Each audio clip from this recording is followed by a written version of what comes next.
Bapak siapa? Bapak Len. Bapak Len, untuk usianya Pak? 20 tahun. 20 tahun, untuk keluar rumah? Di Banyuresmi. Oke, untuk pendidikan akhirnya Pak? Lagi S1. S1, untuk kerjaan sekarang Pak? Sekarang saya mahasiswa. Mahasiswa Pak. Jadi Bapak ada keluhan apa nih Pak? Di kiri saya sakit dong. Sakitnya itu kalau boleh itu dari kapan Pak? 1 minggu belakangan. Oke, selain sakit ada keluhan lain? Kakinya itu kayak berwarna hitam dong. Berwarna hitam? Iya. Itu awalnya itu gara-gara luka atau gimana Pak? Itu awalnya mulainya itu dari jari terus merembet tuh kayak gitu. Oke, itu disertai bengkak? Gak ada dong. Ada kemerahan? Gak ada dong. Ada keluar nanah? Gak ada dong. Oke. Disertai seminggu terakhir ada demam? Gak ada dong. Oke, sebelumnya ada pernah mengalami keluhan seperti ini? Gak ada dong. Karena baru pertama kali. Pertama kali ya. Baik. Apakah ada diri saat istirahat? Gak ada dong. Oke. Kalau sakit begini, kalau dipakai jalan itu gimana ya Pak? Kalau gejala itu timbul dong sakitnya. Oh jadi jadinya itu kalau lagi jalan. Iya. Kalau istirahat? Kalau istirahat hilang dong. Hilang. Oke. Mulai timbul sakitnya itu ketika kapan Pak? 1 bulan kebelakangan dong. 1 bulan. Kalau lagi malam istirahat menghilang? Kalau malam baik-baik aja dong. Baik-baik aja. Sebelum timbul sakit ini pernah ada riwayat benturan atau jatuh atau Tidak ada. ketabrakan? Gak ada. Tidak ada. Baik. Bapak ada riwayat kolesterol? Kalau kolesterol saya belum dicek dong. Oke, nanti kita cek ya. Gitu. Oke, kalau kencing manis ada dari keluarga? Gak ada dong. Bapak sendiri? Gak ada. Oke, darah tinggi? Gak ada dong. Untuk Bapak ada penyakit autoimun atau penurunan tubuh seperti lupus atau misalnya kayak bengkak di kaki? Gak ada dong. Saya Ada. Stroke Pak ada yang mengalami di keluarga ataupun Bapak? Gak ada dong. Tidak ada. Bapak merokok? Ini ada. Yang merokok. Untuk berapa banyak seharinya Pak? Sehari saya hampir 2 bungkusan. 2 bungkus. Itu dari kapan Pak rokoknya? Dari kecil kan. Dari SMA ya? Iya. Kurang lebih sama ya. SMP. SMP. Oke, sebelumnya pernah berobat sebelum di sini? Belum dong. Ini baru pertama kali. Kalau minum obat udah? Udah sih dong. Tapi cuma obat warungan doang. Obat untuk sendirinya? Iya. Oke. Oke, selanjutnya kita lakukan pemeriksaan fisik. Nanti selanjutnya kita lakukan pemeriksaan fisik ya Pak. Baik dong. Baik. Tadi misalnya kita akan melakukan pemeriksaan fisik dari pembuluh darah arteri pasien. Pertama saya akan mencuci tangan terlebih dahulu menggunakan KPO. Baik, di sini saya sudah mencuci tangan. Lalu di sini posisikan pasien dalam posisi supinasi dan tampak hingga daerah femoralnya. Pertama kita lihat dari ekstremitas bawahnya, kita lihat dari warnanya apakah terdapat pucat, kebiruan ataupun kehitaman. Lalu kita juga lihat apakah ada atrofi otot atau pengecilan otot di bagian otot gastrocnemiusnya. Kita lihat kita bandingkan dari sisi kanan dan juga sisi kiri kaki pasien. Lalu kita juga lihat dari distribusi rambutnya apakah terdapat rambut yang rontok atau yang tidak, terdapat rambut rontok atau tidak. Lalu kita juga rasakan apakah kulit di bagian ekstremitas bawah pasien kulitnya kering atau tidak. Lalu kita juga lihat perubahan pertumbuhan kukunya, apakah ada pertumbuhan kuku yang abnormal atau tidak. Lalu kita juga lihat di bagian ekstremitas bawahnya apakah ada kehitaman yang menandakan apakah adanya gambaran atau tidak. Lalu selanjutnya kita itu palpasi dari bagian distal hingga ke femoral menggunakan punggung tangan. Dari bagian distal hingga femoral. Baik, dan di sini saya akan nyeri tekan, apakah terdapat nyeri tekan atau tidak? Apakah nyeri Pak? Tidak ada. Baik. Selanjutnya di sini saya akan menilai dari capillary refill time pasien. Kita lihat apakah ada keabnormalitas di bagian capillary refill time pasien. Itu normalnya itu biasanya itu kurang dari atau sama dengan 2 detik. Lalu kita lihat pulsasi arterinya dari bagian inferior ke posterior. Kita lihat di bagian kiri kanannya. Apabila normal itu di bagian dextra dan juga sinistranya itu normal. Tapi kalau misalnya hanya di salah satu sisi yang hanya ada pulsasi arteri dari inferior ke posterior hanya di satu sisi itu berarti menurun. Apabila keduanya tidak teraba itu hasilnya negatif. Lalu selanjutnya kita akan melakukan kita melihat periksa bagian dorsal kedua kaki antara metatarsal 1 dan juga metatarsal 2. Itu dorsalis pedisnya. Lalu tibialis posterior kita periksa antara medial malleolus dan juga tendon Achilles. Sebutannya Pak, dari bagian medial malleolus itu adalah mata kaki dan juga tendon Achilles. Kita lihat periksa. Lalu di bagian popliteal itu pada kita memfleksikan sendi lutut menggunakan tangan puntennya Pak. Kita lihat apakah ada gangguan di bagian popliteanya atau tidak. Kita bandingkan di kedua sisi. Baik. Selanjutnya itu di bagian femoralis, itu puntennya Pak. Kita periksa bagian medial daerah inguinalis, setinggi groin skin crest. Baik, selanjutnya kita periksa apakah ada gangren atau tidak. Lalu apabila terdapat gangren kita ukur, lalu kita juga apakah ada nyeri tekan saat dipalpasi dan juga apakah ada tanda-tanda infeksi atau tidak.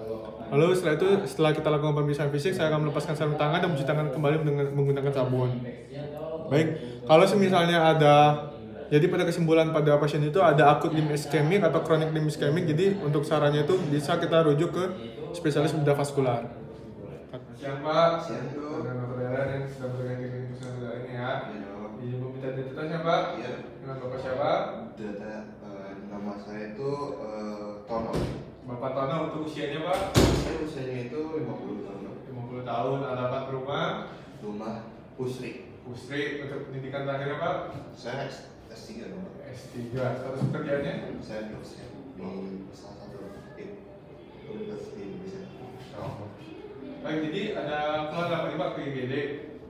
Jadi gini Dok, kaki saya itu sakit terus kayak ulangnya tuh keluar gitu. Nimbul-nimbul? Oke, di sebelah mana Pak kakinya? Di sebelah kiri Dok. Udah berapa lama? Sudah kayaknya itu seminggu belakangan. Seminggu belakang kita disertai nyeri? Nyeri ada Dok. Terus-terusan hilang timbul? Hilang timbul. Hilang timbul. Itu timbul nyerinya itu datang ketika apa? Lagi kalau lagi aktivitas, terus kalau lagi kerja Dok, soalnya kan saya dosen langsung di lama. Jadi karena berdiri lama ya? Iya. Baik. Ada sebelumnya ada penampilan seperti ini? Sebelumnya itu baru sekarang aja sih Dok, belum pernah. Ya, itu si timbul biru-biru di kakinya itu di kaki salah satu aja atau di kedua kaki? Waduh, cuma sebelah kiri aja. Sebelah kiri aja. Oh. Oke. Ya, apakah ada di bagian keluarnya sekarang apakah ada kehitaman Pak? Itu ada Dok. Tapi sekarang cuma ada merah gitu aja. Jadi ada merahnya, kulitnya mengeras nggak Pak? Kulitnya enggak Dok, kulitnya keras. Ada lukanya di daerah tertentu? Enggak ada. Tidak ada. Bapak mungkin ada pernah mengalami riwayat jatuh atau benturan di daerah itu? Seingat saya enggak. Tidak ada. Baik. Mungkin untuk kronologi kenapa bisa seperti ini tuh gimana Pak? Jadi sebelumnya itu saya tuh seminggu lalu saya pergi ke luar negeri. Oke. Ke US. Jadi kan saya itu duduknya agak lama Dok. Oke. Itu Pak Amerika itu kurang lebih berapa jam Pak? 12 jam. Kalau Lama nggak ya? delay. Oke. Udah pernah diobatin Pak? Belum Dok. Belum ya. Iya. Kalau minum obat tidak? Belum mau obat, paling kayak obat-obat biasa Dok, kita ke toko gitu. Saya juga kalau misalnya obat yang buat ngilangin nyeri Dok. Oke, sebelumnya Bapak ada riwayat keluarga, apakah ada yang mengalami penyakit serupa? Enggak ada Dok. Apakah Bapak mengonsumsi obat kontrasepsi hormonal? Enggak ada. Oke, sebelumnya apakah ada sebelum timbul ada kebiruan di bagian kaki, apakah ada bengkak atau kemerahan? Enggak ada Dok. Sebelumnya pernah mengalami riwayat operasi? Belum ada. Apakah pernah mengalami riwayat ada riwayat benturan? Enggak ada Dok. Bapak merokok? Iya, iya. Sejak usia Bapak? Sejak kecil SMP. Bapak? Oke, ada riwayat hipertensi Pak? Hipertensi enggak ada. Nggak ada. Iya. Ya Bapak, bentar ya Pak, bertanya, ada sebelumnya pernah didiagnosa penyakit kanker? Aduh Dok, alhamdulillah enggak ada. Jadi kayak pertama juga otomatis nggak ada ya? Iya Dok. Obesitas Pak? Pernah ada riwayat obesitas? Obesitas ada kayaknya. Oh ada. Pak, riwayat pendarahan Pak? Enggak ada Dok. Ya udah, untuk anamnesisnya udah selesai ya Pak. Habis ini kita lanjut pemeriksaan fisik buat lebih tahu penyebab pasti kenapa bisa timbul di kaki Bapak ya. Mari kita langsung ke menu pemeriksaannya Pak. Baik, selanjutnya kita akan lakukan pemeriksaan fisik untuk kita melihat apakah ada abnormalitas dari pembuluh darah vena pasien. Pertama itu kita cuci tangan menggunakan WHO dan juga kita akan menggunakan hand glove. Lalu dalam kasus kronis nantinya itu kita bisa kita bisa menyerahkan pasien untuk berdiri, tapi apabila pada kasus akut itu pasien bisa dalam posisi subminasi itu karena kalau posisi berdiri itu nyeri. Lalu kita inspeksi bagian ekstremitas bawah kanan dan kiri pasien apakah terdapat edema atau tidak. Kita bisa lihat apakah terdapat edema atau tidak. Lalu kita juga lihat apakah terdapat hiperemis atau tidak di kedua ekstremitas. Lalu apakah terdapat telangiektasis atau tidak di kedua ekstremitas. Lalu kita juga bisa dilihat di bagian sendi, biasanya itu di bagian posterior dari sendi lutut itu biasanya terdapat varises atau tidak, atau seperti vena yang menonjol. Kita lihat apakah terdapat atau tidak. Lalu juga kita lihat apakah terdapat hiperpigmentasi di bagian kedua ekstremitas kanan dan ekstremitas bawah kiri dan kanan. Lalu kita juga lihat apakah terdapat limfodermatosklerosis di bagian kiri dan juga kanan ekstremitas bawah pasien. Lalu apakah terdapat ulkus atau tidak. Lalu selanjutnya kita palpasi suhu di bagian ekstremitas bawah pasien kiri dan kanan itu menggunakan punggung tangan dari daerah distal sampai ke bagian femoral. Baik, kita nilai apakah terdapat adanya tanda-tanda infeksi, yang berarti apabila ada tanda infeksi berarti adanya suhu hangat di bagian ekstremitas kiri dan juga kanan bawah pasien.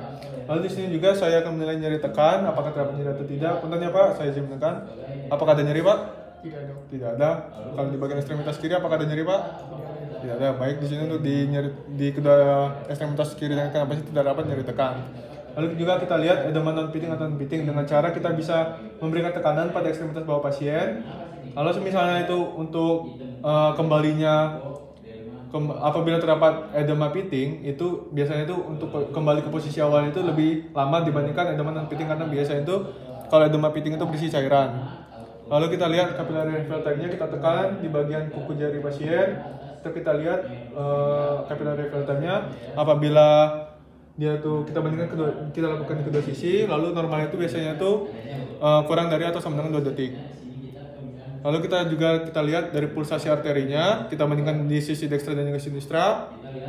Kita lihat apabila di kedua sisi terasa pulsasi arterinya, itu berarti dia normal dekstra sinistra. Tapi apabila hanya di satu sisi itu berarti kemampuan pulsasi arterinya itu menurun. Tetapi apabila keduanya tidak teraba itu berarti tidak terpalpasi atau pulsasi arterinya itu menurun atau tidak teraba. Lalu untuk di bagian dorsalis pedis kita periksa di bagian dorsal kedua kaki antara metatarsal 1 dan 2. Lalu tibialis posterior periksa antara medial malleolus dan juga tendon Achilles. Apakah teraba atau tidak. Lalu Bapak boleh punten ya Pak, saya fleksikan. Kita posisikan sendi lutut pasien fleksi. Lalu kita periksa poplitealnya apakah ada normalitas atau tidak. Kita bandingkan di kedua sisi ekstremitas. Baik.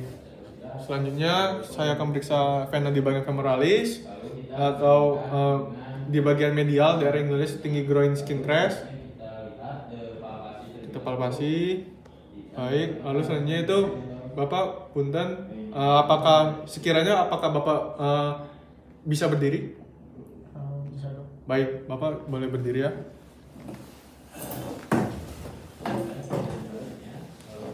Baik, di sini karena ketika pasien ada kemampuan untuk berdiri, maka kita akan lakukan tes Brody trial Delaware.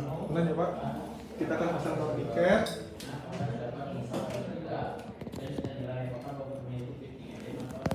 Baik, setelah kita pasang torniket, kita nilai, kita kompresi manual menggunakan torniket untuk menutup vena vena besar di bagian proksimal.